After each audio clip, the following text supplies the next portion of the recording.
আসসালামু আলাইকুম। Hello guys, আজকে আমরা জনালকে নিয়ে যাব ঘুরতে সরিষা বাগানে।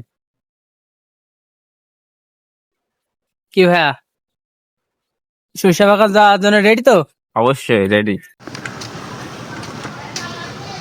সত্যি কথা বলেন, পালপাড়ায় কারবার হয়ে ভাই।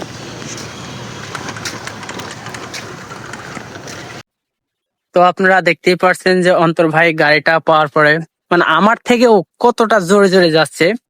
অ্যান্ড সে কতটা এগিয়ে যাচ্ছে, বাট আমি তার সাথে হেঁটে পারছি না।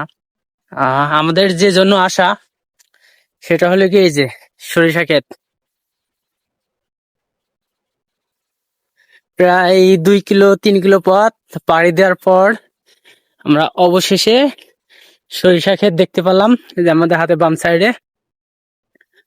সামনে আর একটা দোকান যাবি? এই যে জয়নাল ভাই, আমি এইটা দেখিলাম না, ওইটা দেখলাম বুঝছো? আমি তো তোমার সাথে ভাই হেঁটে পারছি না।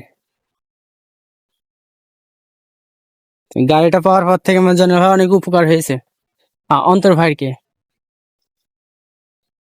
সে এখন সব জায়গায় যেতে চলতে হেঁটে চলতে পারছে, মন মতন ঘুরতে পারছে। তো আমরা আরেকটা বইতে যাচ্ছি, মানে জয়নাল ভাই যে বইটা আকর্ষণীয়, ওটা অন্তর ভাইয়ের টাইম।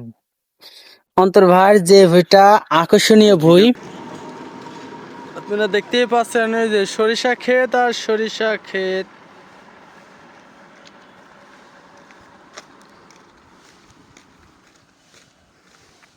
অন্তর ভাই কত ফাস্ট আমার থেকে, মানে আমি হেঁটে তার সাথে পেরেই উঠছি না। তার সাথে এখন হেঁটে পাল্লা দেওয়া খুবই টাফ ব্যাপার।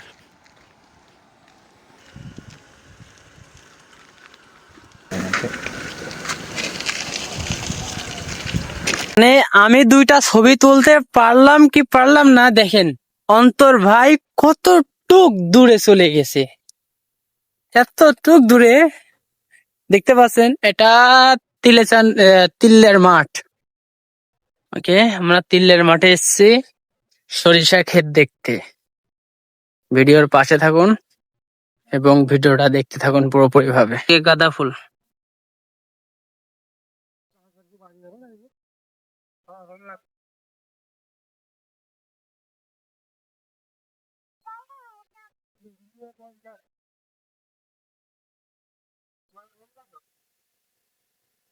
এই সাইডে দেখতে পাচ্ছেন পেয়ারা ক্ষেত আছে।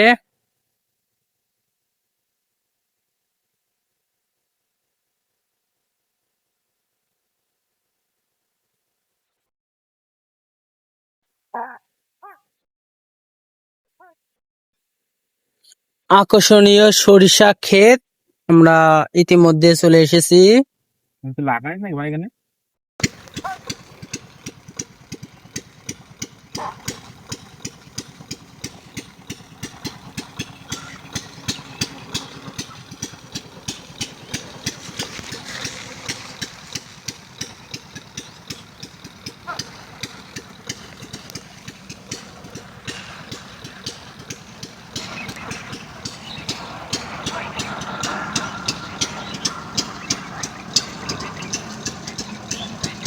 ওরা তোরই না, পুরো বই তোল।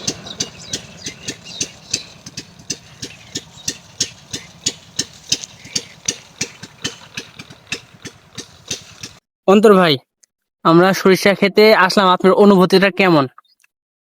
অনেক ভালো লাগছে, কারণ এই গাড়িটা হওয়ার পরে অনেক উপকার হয়েছে। ঠিক আছে, আগে সবসময় মনে করেন যে বাড়ির ভিতরে বসে থাকা লাগতো, কারো সাহায্য ছাড়া বাইরে আসতে পারতাম না।